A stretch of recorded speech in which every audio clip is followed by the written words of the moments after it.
والطور وكتاب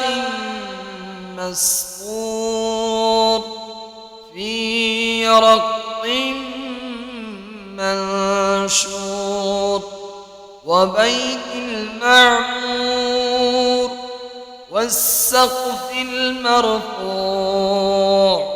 والبحر المسجور إن عذاب ربك لواقع ما له من دافع يوم تمور السماء مورا وتسير الجبال سيرا فويل يومئذ للمكذبين الذين